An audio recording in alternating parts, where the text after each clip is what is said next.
오늘 말씀은 임마누엘이라 하는 말씀으로 여러분들과 함께 은혜를 받기를 바랍니다. 우리는 예수 그리스도의 탄생을 통하여서 베들레헴에서 태어나신 예수님 성경에 기록되어 있죠.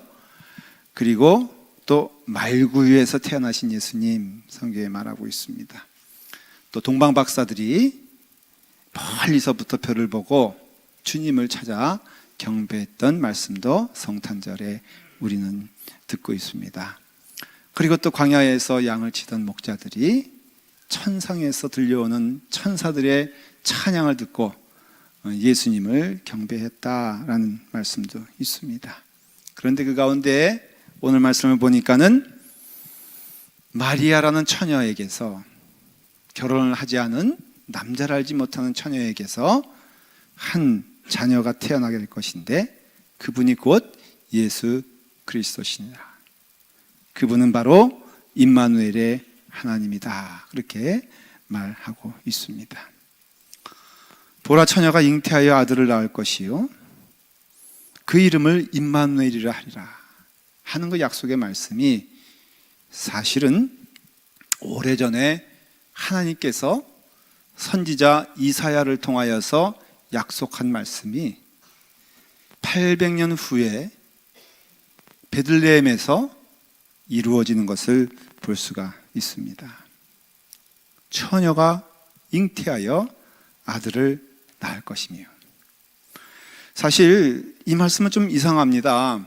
만일 처녀가 잉태하여 아들을 낳을 것이다 하면은 그 다음에 이어지는 말은 그래서 사람들이 다 놀랬다, 이렇게 말을 하거나, 아니 처녀가 아이를 낳다니 하면서 부끄러워하고 핍박했을 것입니다. 그런데 뭐라고 되어 있습니까? 처녀가 잉태하여 아들을 낳을 것인데 그 이름을 임마누엘이라 하리라.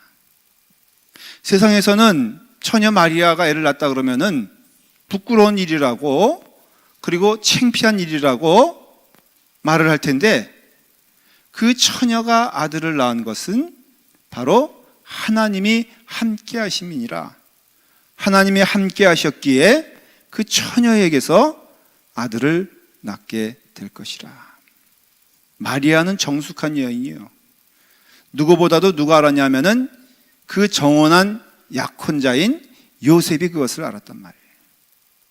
근데 성령님께서 요셉에게 나타나셔서 이것은 하나님께서 하신 일이니 네가 믿느냐라고 물어봅니다. 그리고 네가 믿는다면은 순종하여 그 마리아를 너의 아내로 맞이하여라. 그 여인에게서 하나님께서 태어나시리라 라고 말씀하십니다. 그렇기 때문에 처녀가 아들을 낳은 것은 부끄러운 일이 아니에요. 하나님의 영광스러운 일이고, 그래서 그 이름을 임마누엘이라 하리라. 그 뜻이 뭐라고요? 하나님이 우리와 함께 하심이니라.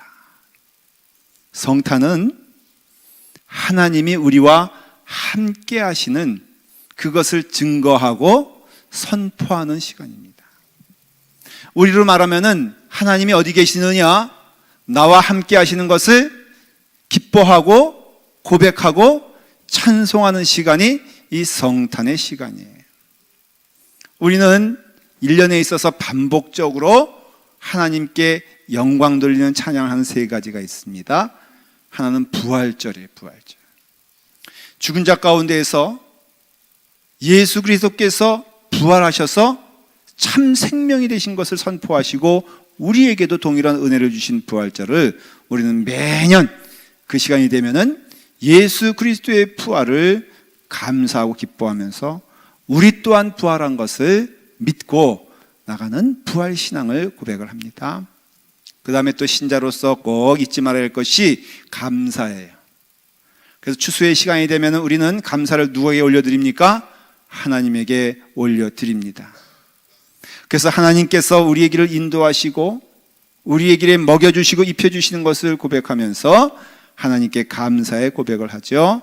그리고 성탄절에는 우리가 어떤 하나님을 찬양하느냐, 하늘에서 이 땅에 내려와서 우리와 함께 거하시기를 기뻐하시는 그 하나님을 찬송하는 거예요. 여러분, 거기에는 큰 축복이 있습니다. 왜냐하면 하나님은 어둠과 함께 할 수가 없고, 하나님은 죽음과 함께 할 수 없으며, 하나님은 참 생명이시기 때문에 그렇습니다.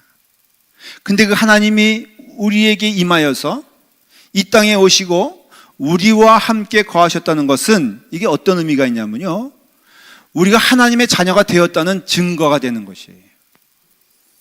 우리는 이제 어둠의 자녀가 아니라, 우리는 죄악 가운데 거하는 자녀가 아니라 하나님의 은혜 안에서 하나님의 자녀됨을 회복하는, 에덴 동산에서 죄지어 우리가 어둠의 자녀가 됐던 그것에서 이제는 참 생명을 누리는 하나님의 자녀가 되었다는 큰 은혜의 시간이 바로 성탄의 시간이라.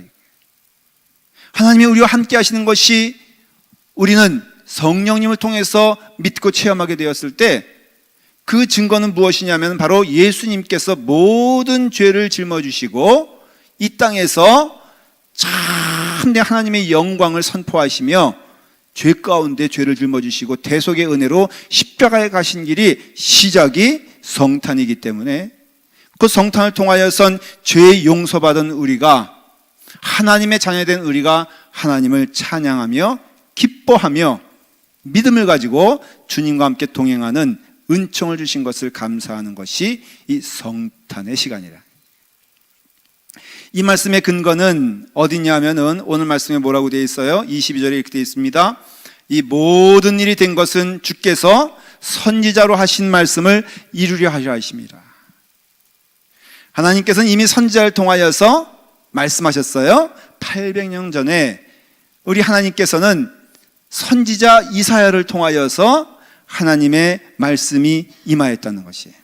이 말씀을 좀 이사야서로 돌아가야 돼야지 이해가 됩니다. 이사야서 7장 14절에 이렇게 말씀하고 있습니다. 그러므로 주께서 친히 징조를 너희에게 주실 것이라. 보라, 처녀가 잉태하여 아들을 낳을 것이요 그의 이름을 임마누엘이라 하리라. 이 말씀은 직접적으로는 그 당시 유대의 왕이었던 아하스와 그 이스라엘 백성들에게 하나님께서 친히 이사야 선지자를 통하여서 말씀하신 것이에요. 그 당시 이스라엘은 둘로 나눠져 있었어요. 그래서 사울과 다윗과 솔로몬이라는 그 왕이 이어져 내려오면서 나라가 하나가 되었다가, 솔로몬 다음에 이제 나라가 둘로 쪼개지게 됩니다. 그래서 남쪽을 유다라고 했고 북쪽을 이스라엘이라고 그랬어요. 그래서 솔로몬 시대 이후에 그 이스라엘 나라는 둘로 나눠져서 남유다와 북이스라엘로 나눠지게 됩니다. 북이스라엘은 10지파, 이스라엘의 12지파 가운데 10지파가 모여서 나라를 만들어요. 남유다는 솔로몬 왕조, 다윗 왕조의 뿌리가 이어져서 두 지파로 이어지게 되는데, 그 두 지파가 유다 지파와 그 다음에 베냐민 지파가 함께 합니다. 그래서 이름을 남쪽에는 남유다가 된 것이, 왜? 유다 지파가 대표적인 지파이기 때문에 그래요. 북은 그냥 이스라엘 그전에 나라에 들었기 때문에 북이스라엘이라는 이름으로 이제 나라가 둘로 나눠지게 되는데, 이름은 이스라엘이었지만은 나라의 정통성은 남유다에 있었고 하나님의 축복의 줄기가 남유다였다고 성경은 말하고 있습니다. 그래서 남유다에게는요 왕들이 쭉 나오게 되는데, 물론 여러 왕들이 나오게 되지만은 그 가운데 훌륭한 왕들이 나오게 됩니다. 요시야 왕 기억하시죠, 여러분들? 그 다음에 히스기야 왕 병에 걸려 죽게 되었을 때 벽을 보고 하나님께 기도했더니 하나님께서 기도를 들어주시고 응답하여 주셔서 그의 생명을 연장해 준 이야기가 히스기야 왕이거든요. 이 모든 왕들은 다 어디서 나왔냐면은 남유다에서 나왔단 말이에요. 근데 북이스라엘은 하여간에 한 왕도 하나님의 축복 가운데 거한 왕이 없었어요. 그냥 미운 털이 박혀도 그런 미운 털이 없어. 여러분, 아합 왕 기억하시죠? 갈멜산에서 그 누구와? 엘리야와 더불어 싸웠던, 그래서 850명의 바알 선지자들과 아세라 선지자들, 이세벨, 이름만 들어도 이세벨 치가 떨리잖아요. 그 왕들이 다 북이스라엘에 있었던 거예요. 그러니까는 나쁘다라는 의미, 악하다는 의미는 하나님과 대적하여 이 우상을 숭배하고 이방신을 섬겼던 왕들이 결국엔 다 나쁜 왕이 된 것이, 그게 북이스라엘이에요. 근데 그 북이스라엘과 남유다는 늘 싸움을 했습니다. 남유다는 주로 더 밑에 있는 애굽이란 나라의 힘을 입어가지고 함께 하려고 했고요. 그리고 북이스라엘은 그 주변의 나라들과 함께 아람이라든가 모압이라든가 암몬이라든가 에돔이라는 그 나라와 함께 북이스라엘은 늘 연합하여 일을 하려고 했어요. 그런데 남유다조차도 하나님께서 애굽과 함께 할 때는 하지 말라고 그랬어요. 왜냐하면 하나님을 의지하는 나라는 하나님을 의지하는 것이지 세상을 의지하지 말라는 그 명령에 따라서 남유다는 하나님을 의지했을 때는 승리했습니다. 애굽의 손을 빌렸을 때에는 실패했습니다. 북이스라엘은 늘 그의 길이 아람왕을 섬겼고 모압왕을 섬겼기 때문에 늘 북이스라엘은 하나님과 먼 길을 갔어요. 지금 이 말씀, 이사야서 7장에 나온 이 말씀은 바로 북이스라엘의 왕국의 왕인 메가와 아람왕인 르신과 함께 연합전선을 펴가지고 이스라엘 그 남유다를 지금 침공하려고 하는 그 소식을 이스라엘에 있는 남유다에 있는 아하스 왕과 그 백성들이 들었어요. 그 들었을 때를 어떻게 말하고 있냐면은 이사야서 7장 2절에 어떤 사람이 다윗의 집에 알려 이르되 아람이 에브라임과 동맹하였다 하므로 왕의 마음과 그의 백성이 마음이 수비 바람에 흔들림같이 흔들렸더라, 이렇게 되어 있어요. 그러니까 우리말로 이해하기 쉬우면은, 우리말로는 뭐냐면은 그 사시나무 떨듯이 떨잖아요. 어떨 때 떱니까? 그래서 우리말에 사시나무 떨듯이 뭐같이 떤다 그러죠? 사시나무 떨듯이 개 떨듯이 한다 그래요. 여러분 개가 떠는 거 보신 적 있으세요? 없으시죠? 저희 집에 옛날에 제가 어렸을 때 그 백마장이라는 곳이었는데 읍 정도였어요. 동네에서 다 개 키웠어요 그때는. 근데 갑자기 개들이 와 하고 소리 지르면 뭔가 온 거라, 그래서 그 다음날 되면 한 마리씩 없어지고 했어요. 근데 막 그 개들이 짖을 때 처음에는 왕왕 하다가 그 다음에 깽 하는 소리가 들려요. 그럼 제가 나가봅니다. 그러면 우리 집 개가 백구였는데 그 백구가 사시나무 떨듯이 정말로 덜덜덜 떨면서 두려워가지고, 그런 모양이 바로 이스라엘 사람들이 그 마음이 바람이 부는 숲에서 마음이 무거워지는 것처럼 떨리는 것처럼 그렇게 떨었다라는 것이에요. 얼마나 두렵습니까? 왕의 마음과 그 백성의 마음이 살림이 바람에 흔들림 같이 흔들렸도다. 그때 하나님께서 이사야 선지자를 보낸 거예요. 좌우가 다 막혔다고 생각하고 애굽에서 도움의 손길이 없고 모든 것이 끊어진 그 유다 왕 아하스와 그 백성들에게 이사야 선지자가 나타나서 하나님의 말씀을 전합니다. 걱정하지 마라. 아람의 느신과 이스라엘 왕 베가로 인하여 걱정할 것이 없느니라. 너는 상가며 조용하라. 르신과 아람과 르말리의 아들이 심히 노할지라도 이들은 연기나는 두 부직갱이 그릇터기에 불과하니 두려워하지 말며 낙심하지 말아라. 나무도요, 여러분들 쓰려면은 그게 뭐 회초리가 될 수도 있고 지팡이가 될 수 있는 것도 이게 튼튼해야 되는 거예요. 근데 제일 쓸모없는 게 아예 타버리든가, 타지도 아니하면서 연기만 폴폴 나는 거 있잖아요. 힘은 없는데 연기만 아주 많이 나는 것을 쓸모없는 부직갱이라 그러는 것이에요. 마치 아람이란 나라와 북이스라엘의 르신은 바로 어떤 존재들이냐 하면은 이 연기만 나는 부직갱이 같으니 염려하거나 근심하지 말아라. 내가 너와 함께함으로 내가 너를 지키고 너를 인도하여 내리라. 염려하지 말아라고 했을 때, 그러면 우리가 하나님 감사합니다, 할렐루야, 아멘 하면서 담대하게 나오면 되는데, 이 유다왕 아하스라가 마음이 놓이지 않고 두려워하고 떠는 거예요. 그러면서 하나님의 말씀을 믿지 않습니다. 그러니까 하나님께서 이어서 이사야를 통해서 말씀하시는 것이, 걱정하지 마라, 내가 너희를 다 지킨다, 염려하지 마라, 못 믿겠거든 너가 징조를 구하라 라고 말씀하시죠.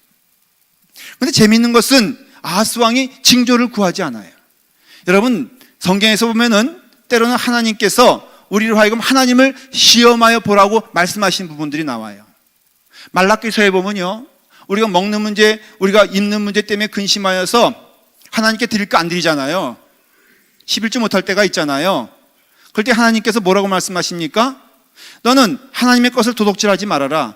너가 하나님의 것임을 인정하는 자가 되어라. 그런데 11조를 드릴 때 내가 너희에게 말한다. 이 11조가 너희에게 드려지게 되었을 때 하나님께 너희의 집이 망하는 거 한번 시험해 봐라. 너희가 굶는 거 한번 시험해 봐라. 너희의 곳간이 차고 넘칠 것을 나는 너희에게 약속한다. 하나님께서 뭐라고 말씀하세요? 시험해 보라는 것이에요. 그러니까는 이 아하스에게도 못 믿겠거든 징조를 구하라 하니까는 12절에 뭐라고 되어 있냐면 아하스가 이렇게 대답을 합니다. 아하스가 이르되 나는 구하지 아니하겠나이다.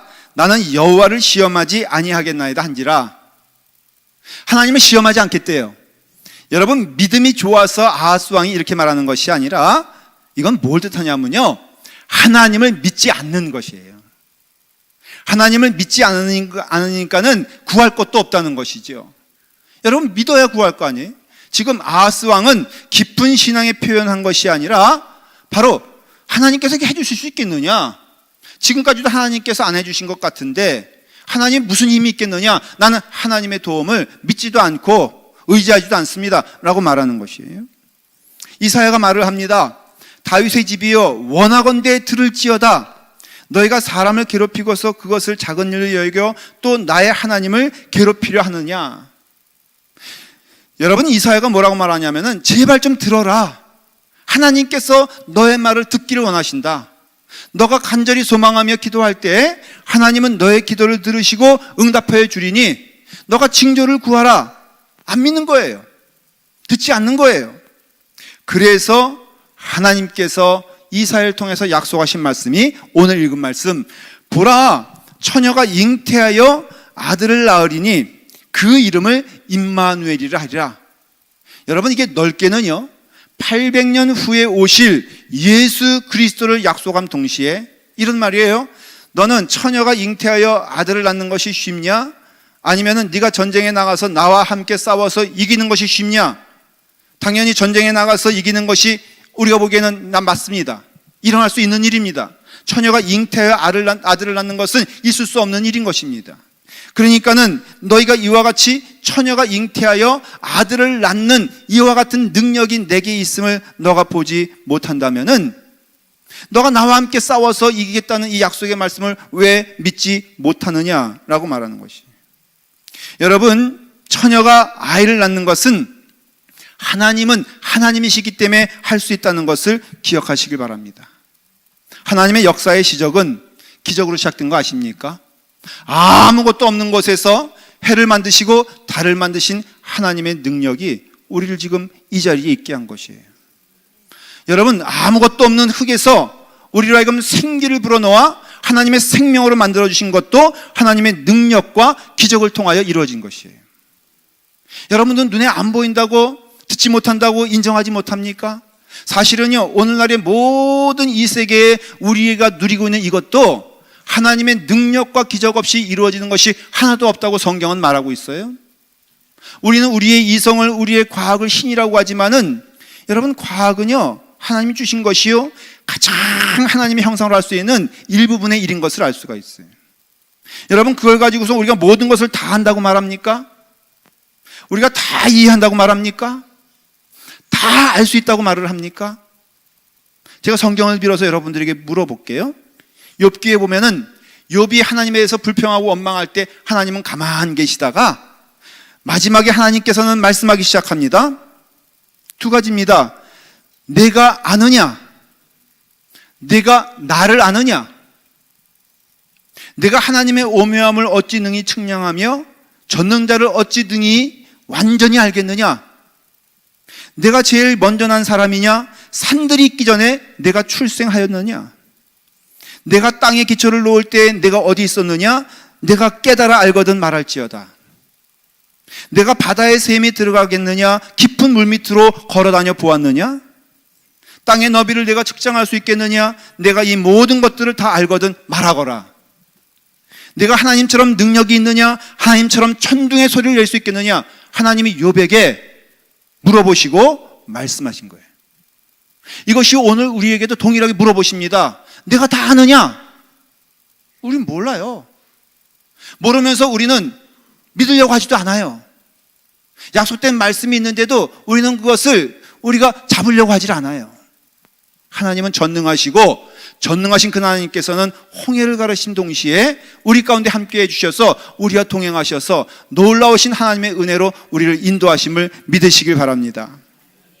임마누엘의 하나님이란 뜻은 우리의 모든 것을 아신다는 하나님이란 뜻이에요. 하나님이 우리와 함께 하심으로 하나님께서 우리의 모든 것을 아시고 그리고 우리의 삶 가운데 인도해 주셔서 우리는 그저 순종, 믿음이란 게 뭐겠어요? 순종 아니에요? 주님을 믿고 따라가는 것이 여러분 우리의 믿음의 길인 줄 믿습니다. 유치원에 다니는 귀여운 딸이 퇴근해서 오는 아빠에게 다짜고짜 물었습니다. 아빠, 내가 오늘 에버랜드에 갔을까 안 갔을까? 여러분 뭐라고 대답하겠어요? 딸이 내가 아빠 에버랜드가 뭔지 모르신다고요? 그냥 디즈니랜드로 하십시다. 내가 아빠 디즈니랜드에 갔을까 안 갔을까? 아빠가 답합니다. 디즈니랜드에 갔지. 아빠 그걸 어떻게 알았어? 그럼 또 물어볼게. 내가 엄마하고 옆에 친구 엄마하고 그 다음에 철수하고 갔을까 안 갔을까? 갔지. 4명이나 갔잖아. 아빠 그거 어떻게 알았어? 천재다. 어떻게 그걸 알았다는 거예요? 그러면은 또 물어볼게. 그 디즈니랜드에서 5월이 어린이날이라고 어린이들에게 곰인형을 줬게 안 줬을게? 곰인형 줬잖아. 야, 아빠 그 색깔이 검은색이야 아니야? 검은색이지. 마지막으로 아이가 단호한 마음으로 물어봤습니다. 아빠 에버랜드가 용인에 있게 없게? 그 아버지가 단호하게 말합니다. 에버랜드는 용인에 있어.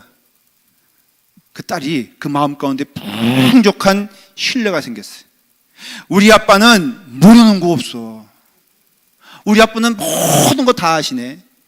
여러분, 하나님께 여러분들이 물어볼 때 하나님은 모든 것을 알고 계시기에 답해 주시는 줄 믿으시길 바랍니다. 죽으면 어디 가게?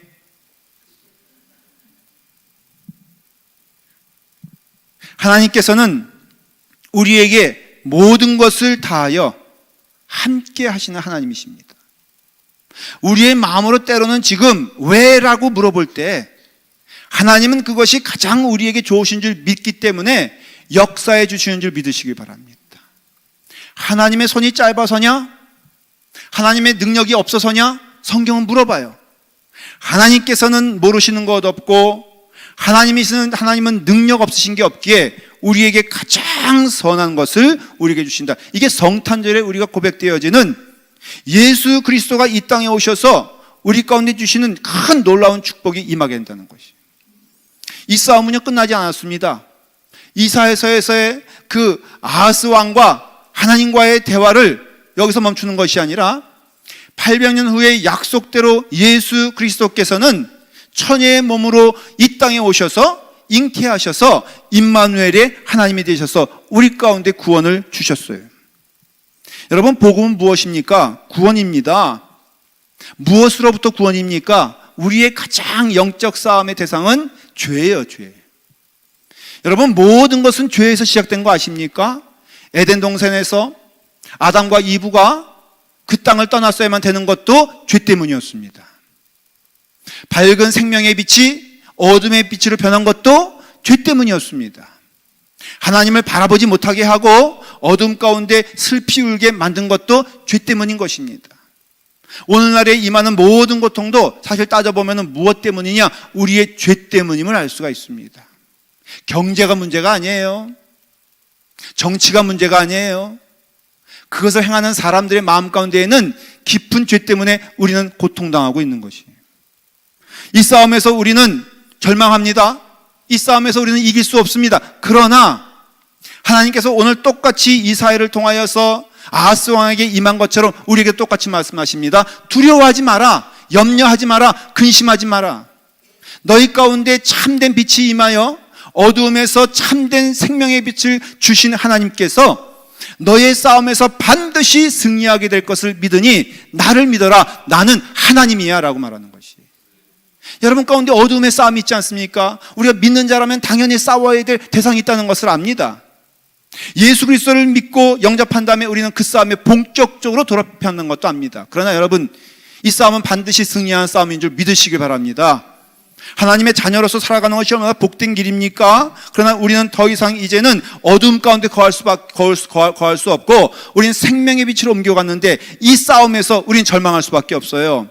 하나님이 의심스러울 수도 있습니다. 그러나 여러분, 이 싸움은 내가 하는 싸움이 아니에요. 혈과 육의 싸움이 아니요, 성령님께서 하시는 싸움이기에 이 싸움은 반드시 우리가 이길 것을 믿는데, 마치 처녀가 잉태하여 그 아들을 낳은 것처럼 내가 너희와 함께 하게 되었을 때 하나님께서는 우리와 함께 하시고, 홍해를 걸으신 그 능력이, 그 다음에 요단강을 건너게 하신 그 능력이, 5,000명을 먹이게 하시는 그 능력이 우리 가운데 임하여 우리 가운데 승리하게 하시는 하나님이 지금도 우리와 동행하신다라는 것이 이 성탄의 은혜인 것입니다.